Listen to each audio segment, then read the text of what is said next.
Not expecting this. XL51 listening area of Northwest Ohio.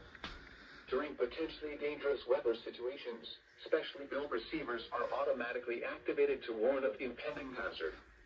Tests of these receivers are normally conducted by the National Weather Service every Wednesday between 11 a.m. and noon. When there is a threat of or existing Was not weather expecting in the this. area, the test will be postponed until the following day. This ends the test of National Weather Service weather radio warning alarm.